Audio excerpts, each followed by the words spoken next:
I can't think of anything. I've been sitting here for 20 minutes. I can't think of anything. How do we create an exciting start to a show about the role that annuities could play in your retirement? How do you do that? I ain't got nothing. So let's get going. Oh, welcome to the Retirement Answer Man Show. My name is Roger Whitney. I am your host. This, my friend, is the show dedicated to helping you not just survive retirement. We want you to rock retirement. And we want you to do it with intentionality. We want you to make the most of the only life that you have. And today's show is our second in a month-long series on annuities for retirement. Last week we started the series and outlined some of the mechanical basics of annuities. This week we're going to define what role an annuity could play in your retirement. And then in the coming weeks we're going to explore the different types of annuities.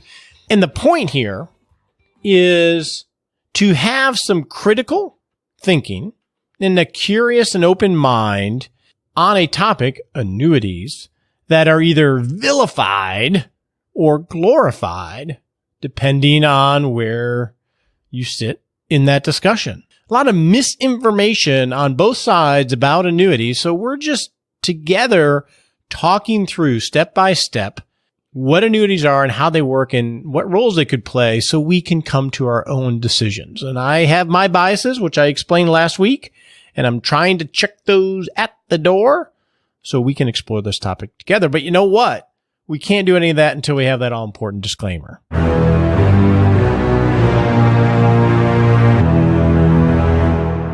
You know what is a bad habit? A bad habit is taking advice from people that don't know anything about you. That's not a good way to be a good steward or make great decisions. I am going to raise my hand and say, I don't know anything about you. And I would never presume to give you advice. I only give advice to clients that I walk with as a fiduciary. So remember, this is helpful hints in education. Before you make any decisions, talk to your legal advisor, talk to your financial advisor, talk to your tax advisor, read those prospectuses so you can make informed decisions. And maybe I can share some wisdom along the way.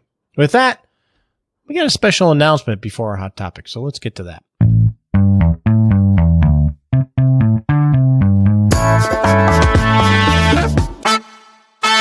Back in November, we launched the Rock Retirement Club. This little thing called the Rock Retirement Club. Well, guess what? It's not so little anymore.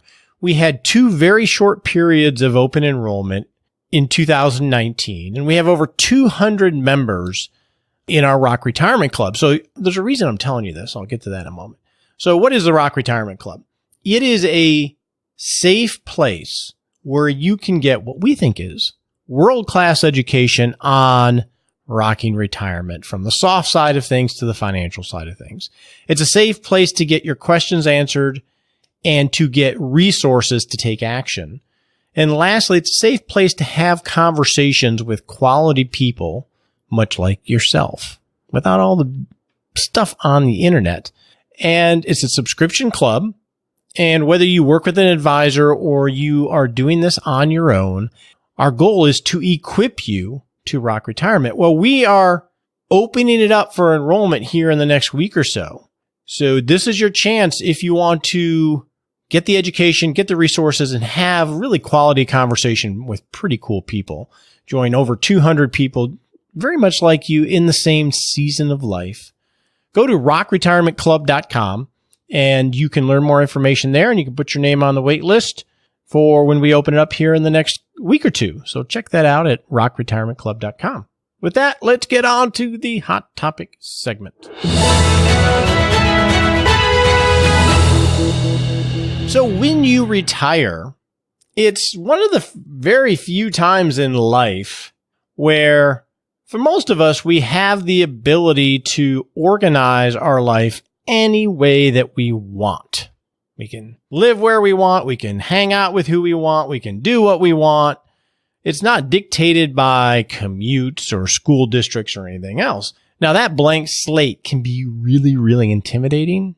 We're not good at blank pieces of paper. We're much better at A, B, or C. We're going to explore that in August when we talk about purpose and identity, which I think could be the most important month of this show so far. I'm really excited about it. But anyway, well, where do you live when you retire? How do you make an intentional decision about that? I came across an article by Sarah Van Bargen on MarketWatch.com, and it was arguing the 6 reasons a college town is the perfect place to retire. So I thought it was a good article to maybe spur some thinking on reevaluating or at least assessing whether you stay put or you move somewhere else. Now, I grew up in a college town. I grew up in Ann Arbor, Michigan, and although I am a mighty proud Michigan State Spartan, I grew up all on Michigan stuff. We used to be able to go, before they put natural grass in Michigan Stadium, the house, the big house, they left it open. We could go in there and we'd play pickup football games on horrible AstroTurf. You never dive on that stuff. We would run around campus all through middle school and high school until I went off to Michigan State. Growing up in a college town is a pretty cool, vibrant place to grow up. Well, it can be a really cool place to retire as well. And here's why. Here's some of Sarah's arguments. And I'll have a link to this in 6 Shot Saturday. Her first reason is that in a college town, your retirement fund will probably go farther. She makes the argument that a lot of times if you move from New York City, say, to Bloomington, Indiana, or from San Francisco to Madison, Wisconsin, that the cost of living is going to be much less expensive. Now, I don't know if I like this reason too much. If you're going to go move from San Francisco Bay to Madison, Wisconsin, I was born in Wisconsin. I didn't really spend a lot of time there. But I don't know if you can compare San Francisco Bay to Madison, Wisconsin, or New York to Bloomington, Indiana. But her argument is that in a lot of these college towns, I really think it's more if you get off the coast and you go to more middle America or certain places, it can be a lot less expensive. So I'm not going to hang my hat on number 1. Now, number 2, I do like. College towns have great events, museums, and culture. You know, outside of New York City or San Francisco or Chicago, if you go to a college town, say Michigan State or Ann Arbor or, pick your choice. If you're in a college town, typically you're going to have theater, you're going to have concerts coming to town, you're going to have comedians coming to town, you're going to have museums that are a lot of times part of the university. I know University of Michigan growing up, it was the Natural History Museum. Those were it until I saw the Smithsonian, and they were amazing because they're all doing so much research. And she quotes, like, if you just look at a Friday night in September in Madison, Wisconsin, which is home of University of Wisconsin, there were over 25 events happening. So a college town is generally going to have stuff going on, whether it's sports related, museum related, or cultural related. I like that. I think that's true. Number 3 on her list is college towns are diverse. And I'm assuming you shouldn't really say that, but they're definitely more diverse ethnically. They're more diverse politically.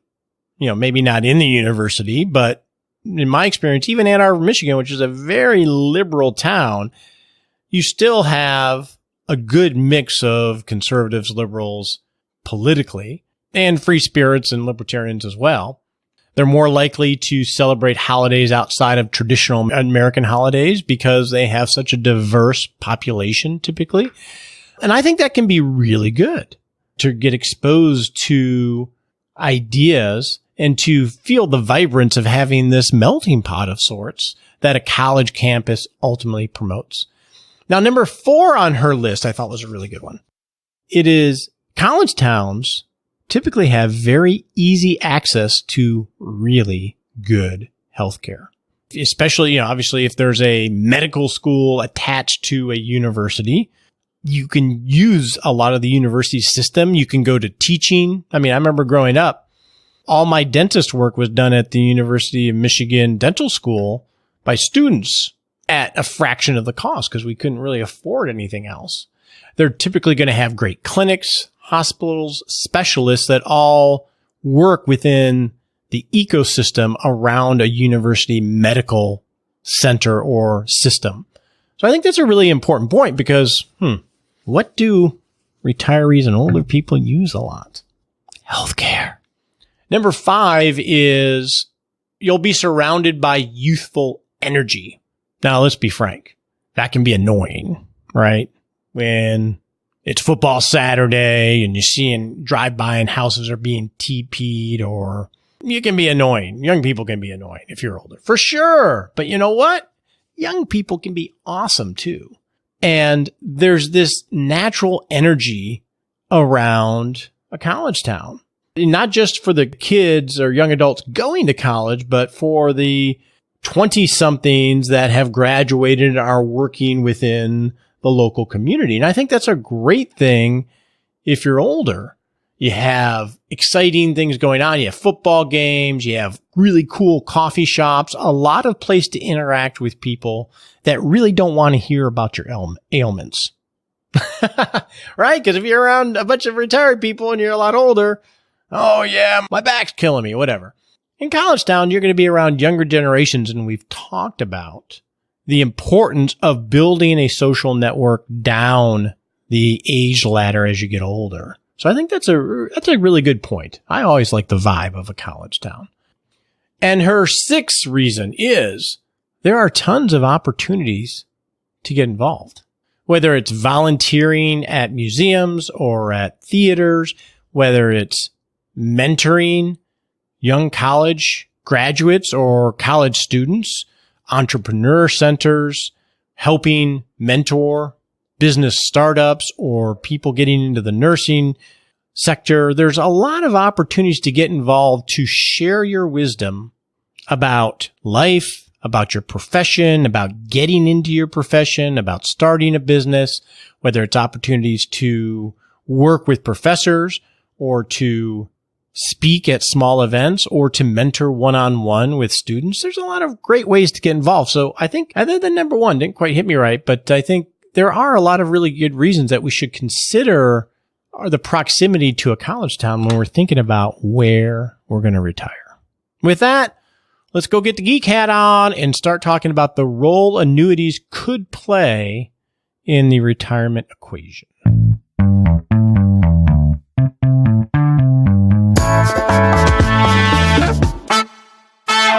The issue before the House, my friend, is how can you, or you and your spouse, maintain your standard of living throughout retirement while minimizing the possibility of any downward adjustments for as long as you both shall live? Well, that's really the question, isn't it? And it would be an exceedingly easy equation to solve if we knew that last part. How long shall the both of you live? One big issue in retirement is this time horizon issue. If we knew exactly when you were going to die, it would make my job as the retirement answer man and your job as the steward of your life a lot easier when it comes to retirement planning. The problem is we don't know, right? We don't know if, man, you only got 3-4 more years, or you have 30 or 40 more years, or somewhere in between. I mean, if you got 3-4 more years, well, bang, just spend it down to 0, my friend. But if you have 100 years for you and your spouse, well, there's some other issues that may arise. We got market risk, we got cognitive decline, we have physical decline, we have inflation, we have family dynamics, emotional well-being, and on and on and on. So this is a big issue. We don't know whether it's 3 to 5 years or 30 to 40 years. And that is why this question is such a difficult one to answer, really impossible to answer. You just got to muddle your way through it and be agile. One reason why we use our agile system. So the question for us today, though, in this practical planning segment is what role, if any, does an annuity have in helping answer this issue before the house? How can an annuity help you maintain that lifestyle regardless of how long you live and hopefully minimize the possibility of adjustments downward? So let's walk through some of the roles that an annuity can play in this. Now, next week, we are going to start getting more specific and talking about fixed type of annuities, income annuities, deferred income annuities, and so forth, and get into some of the intricacies of those to see whether they make sense. And then in the week following, we are going to get into the variable annuity discussion and whether those have any role and some of the advantages, potential advantages and potential disadvantages of using those type of products. And then in the last week, we are going to answer your questions on annuities. And we're already getting a ton of questions coming in, so we should have a great discussion there. It's a very hot subject. I know in the RRC, we already have a lot of discussions and questions and things going on in there because this is a big topic that gets polarized. But for today, let's just talk about annuities in general and what role they might have to play in solving this big issue of time horizon. Am I going to live a short period of time or a long period of time? Well, I think the number one role that we can think of an annuity playing is what we would call longevity insurance, or replacing a pension. So an annuity that gives off a consistent stream of income for as long as you or you and your spouse live is very similar in function to a traditional pension. The difference is you're buying it all at once by purchasing an annuity, and the contract is hopefully clear on what the income amount will be, rather than purchasing it through work by earning credits and working at one company for a long period of time, and really possibly having the company contributing a lot to it as well. We're coming into the era of a lot less people having pensions to supplement their Social Security.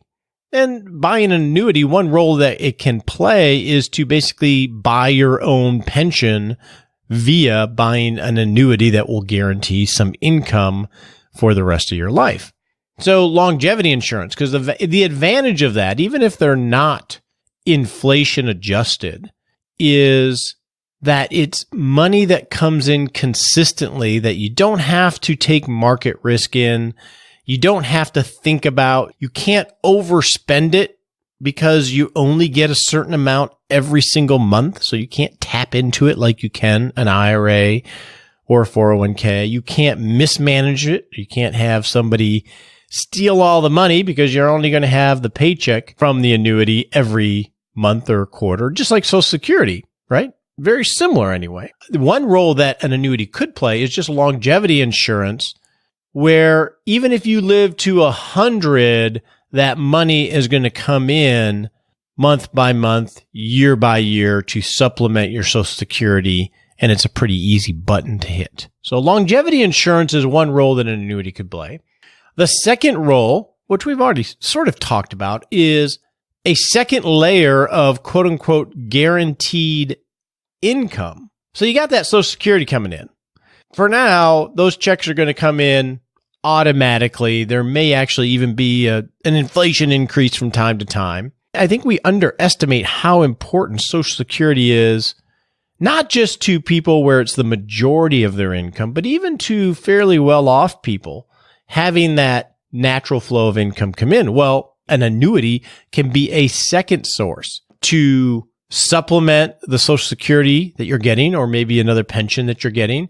It could be replacing the pre-retirement income later on in life. If you embrace this idea of, okay, I'm going to retire at 60, but I'm going to work, I was making 150 grand in my day job, but I'm retiring at age 60 and I'm going to work for 10 years making $35,000 or $40,000 a year at the Ace Hardware, at the Walmart, or mentoring kids or whatever. That income really is pretty impactful. Even seems like it's a small amount relative to, maybe what you made in your day job. But you're not going to do that forever. But so let's say you do that from age 60 to 70. Well, you could use some type of annuity to have income starting at age 70 to replace that pre-retirement income later on, so you don't miss a beat and actually feel like you're taking a pay cut. And that way, that once you slow down your work, even your pre-retirement work, that annuity payment kicks in and you just sort of ease on down the road.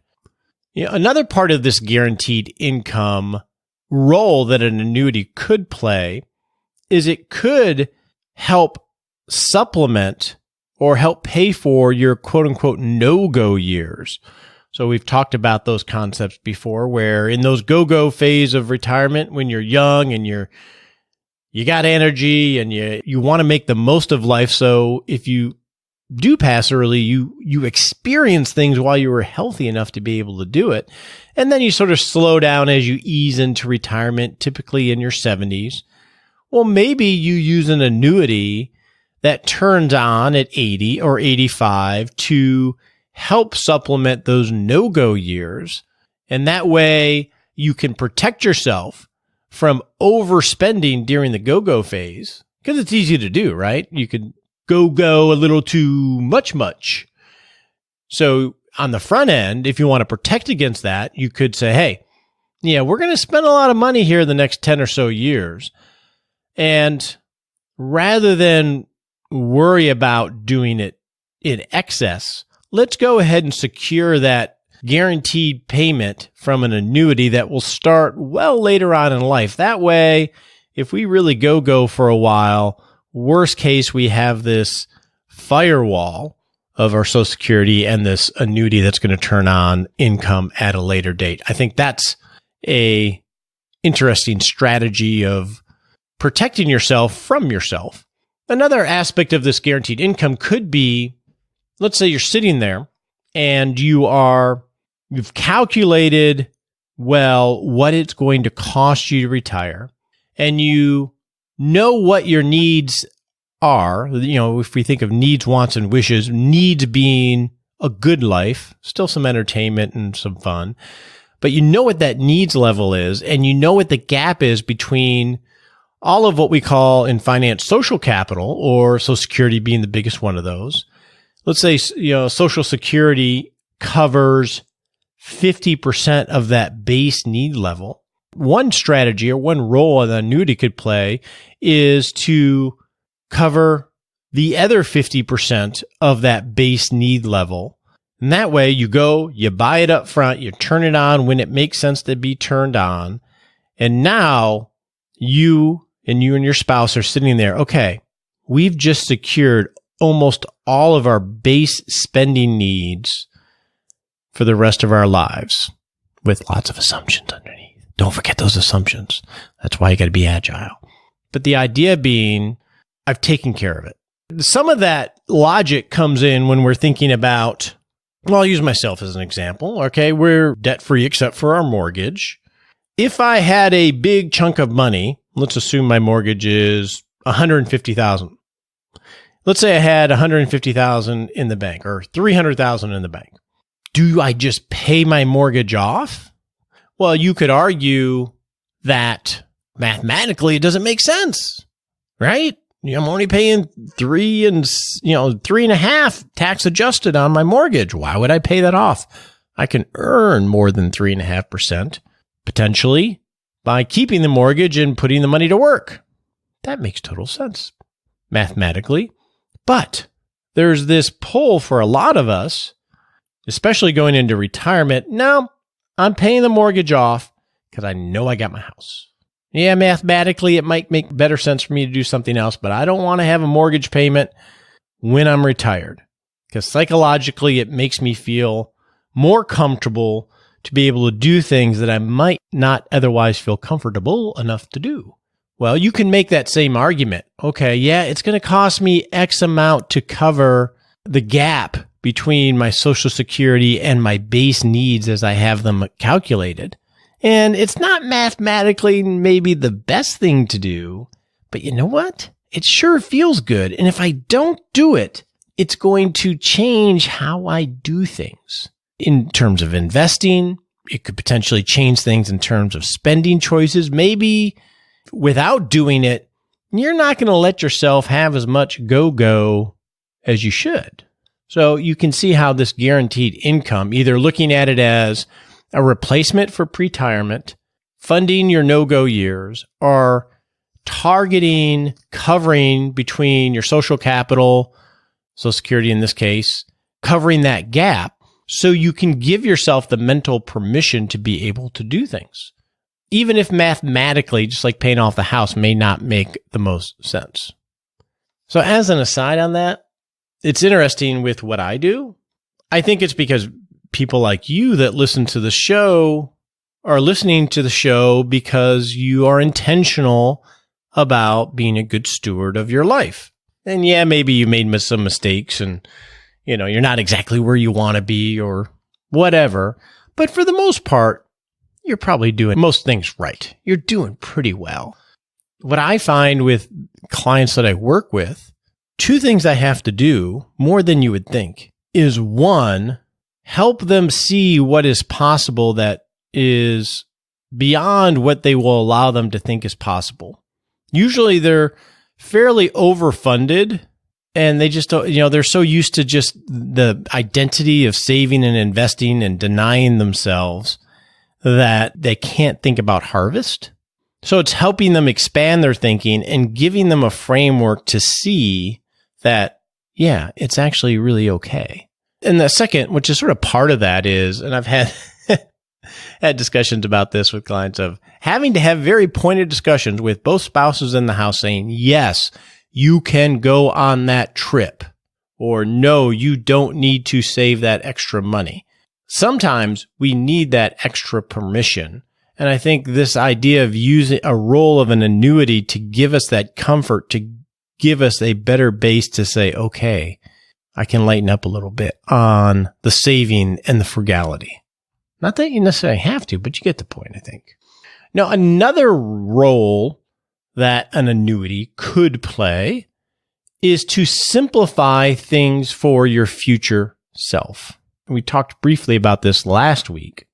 In the world of retirement finance, there are two base approaches to answering the question of, can I do this? I may be simplifying a little bit.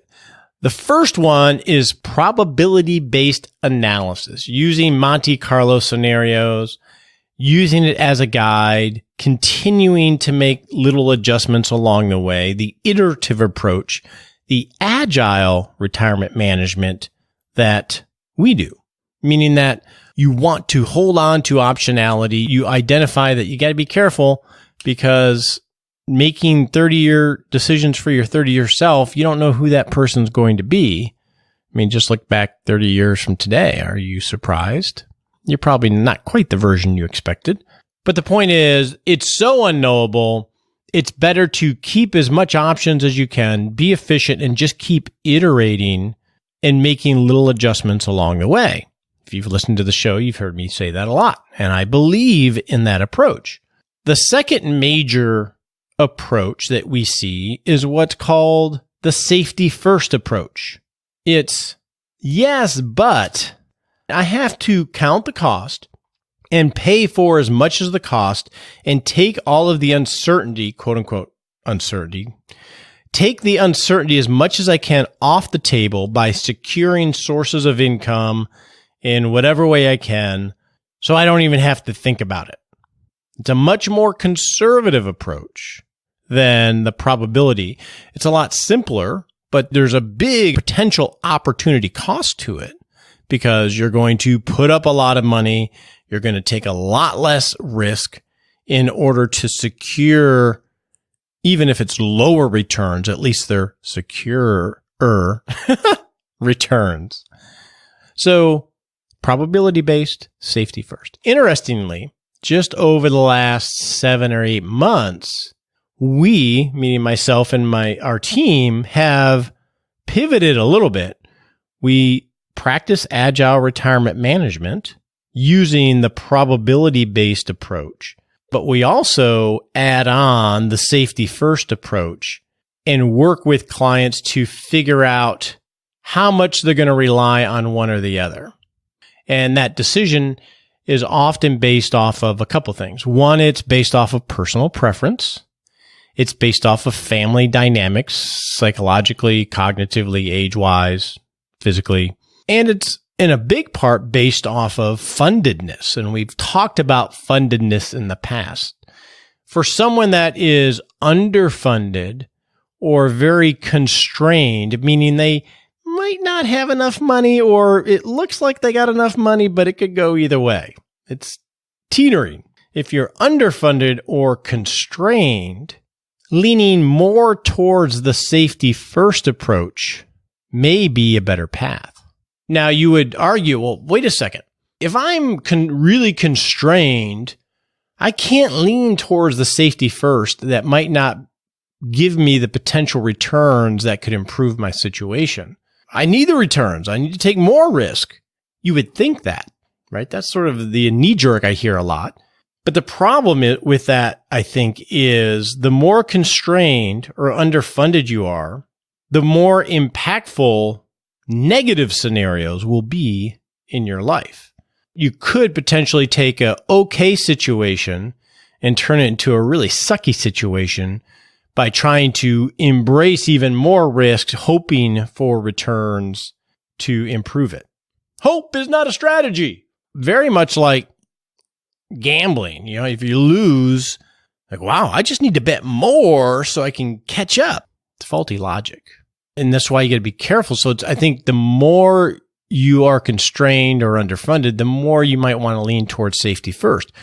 Whereas if you are very overfunded for retirement, meaning it's very clear that, wow, you'd have to have the perfect storm for this to go awry, the more you could lean towards the probability based and embrace maybe potential returns and keeping optionality. But you also have the luxury of still securing the floor with potentially an annuity and having the upside.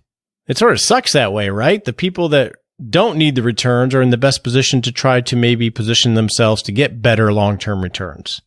That's why we got to be intentional about all of our habits, because that's where our power is.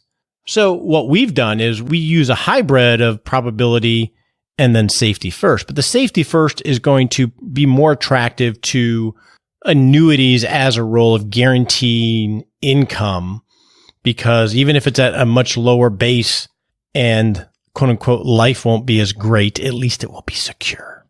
But when we think about simplifying things for our future self, this is an area that may be underappreciated, even by myself.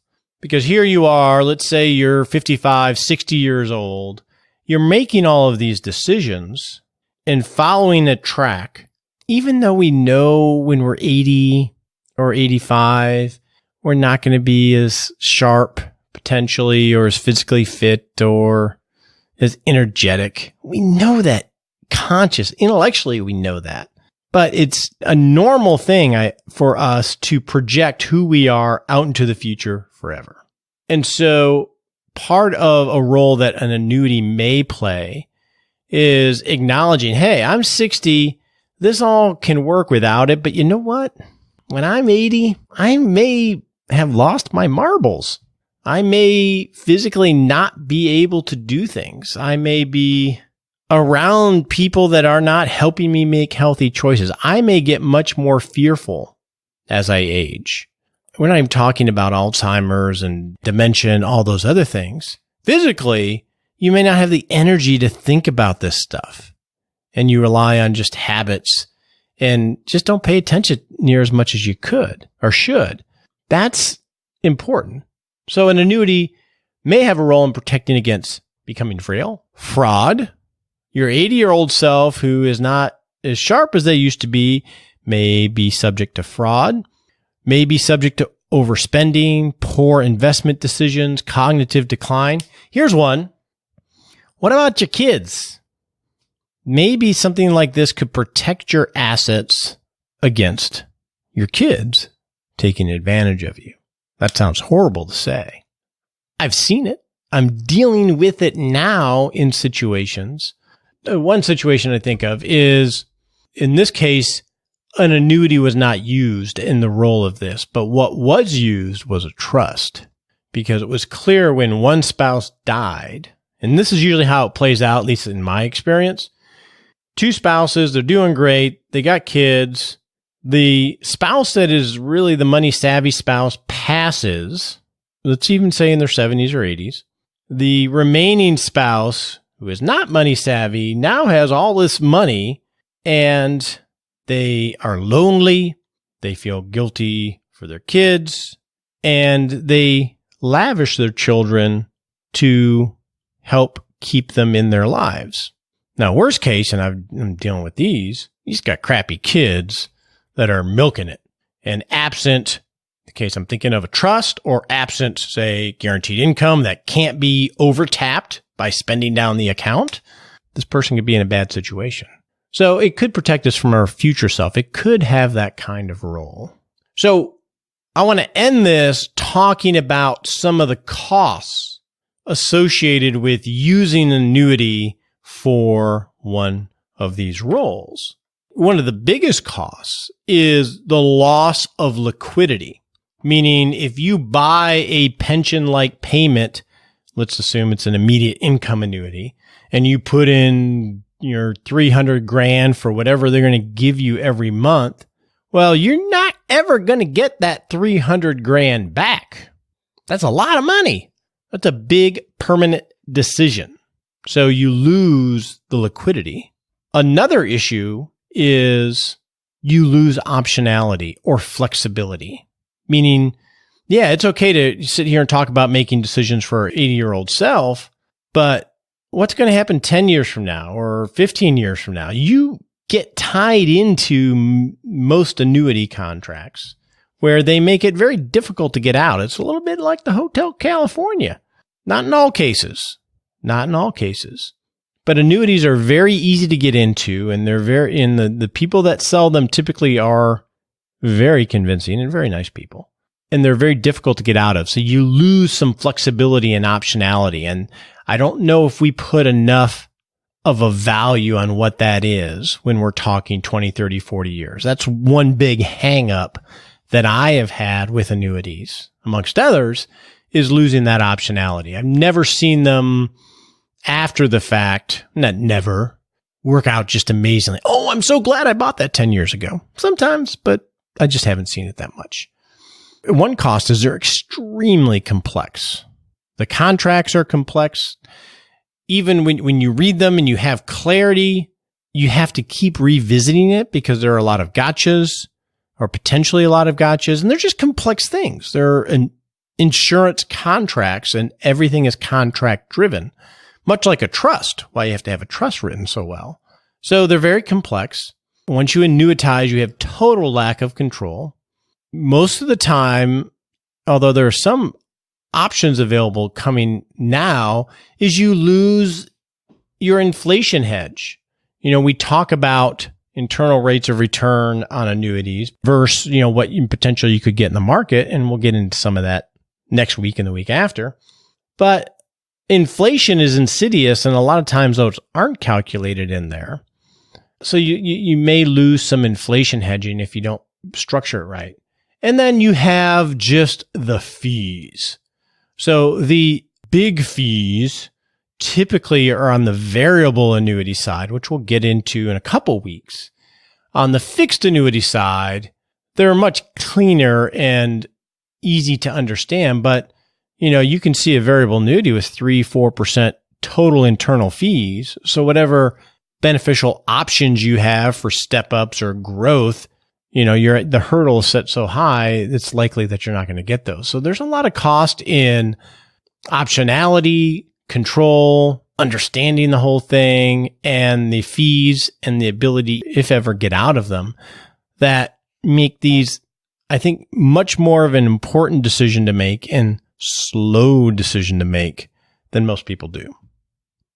So that is how I see, anyway, the roles that annuities could play in this issue of how do we maintain our lifestyle for the rest of our life and minimizing the possibilities that there's deviations from that. I would love to hear your thoughts on that. You can go email me at roger@wwkwealth.com and give me your comments.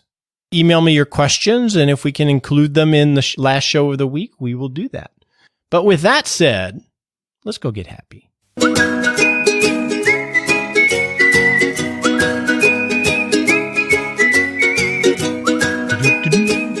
Hey, welcome to the Happy Lab, where we noodle on how to live a happier life. So I've been building up my reading habit again.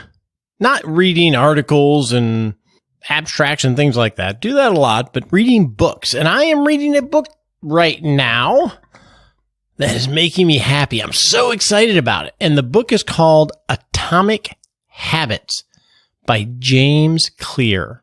Now, we can think of habits as productivity and doing more and everything else. But I love James's take on things about what habits are, and he relates to habits as really the worker bees that manufacture your identity. And if you want to change your habits, you have to start to, rather than set a goal, figure out the altered identity that you want to become, the next version of you. And I'm excited because I was so happy as I was reading this and connecting some dots for myself. And I was doubly excited because next month on the show is all about purpose and identity in retirement. And actually, it was on a bike ride. No, I did not hit any garbage cans. Stop it. It was on a bike ride, which is one reason why I love cycling, that I created the entire outline for August and really connected some dots to some things that I have clients right now struggling with, which is, who am I going to be when I retire? What happens next? And this book, Atomic Habits, I think would be great pre-reading for you for August show. And I think in some ways, this may be the most important topic of all in terms of rocking retirement. So that made me happy. So go check that out. On your marks, get set.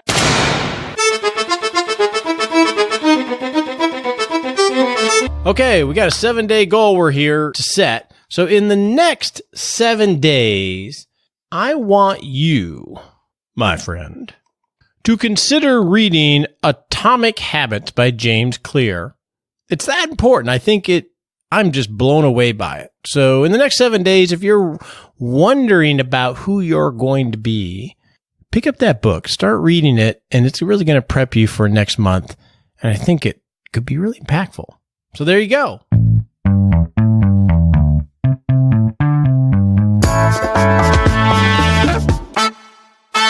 I miss Nicole. She's going to be back next week.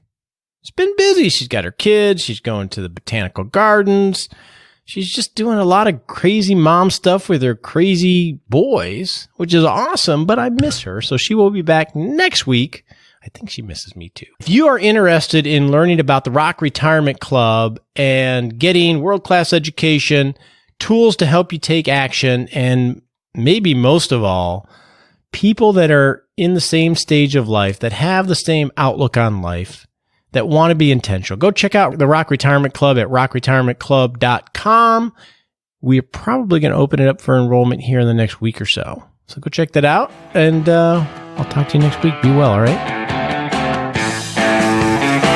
We appreciate you joining us today for this episode of Retirement Answer Man. Be sure to visit rogerwhitney.com/answers to access the Retirement Answer Library with over 30 checklists to help you make the most of the only life you have. Remember, you have more power than you realize to create an amazing life starting today with Retirement Answer Man.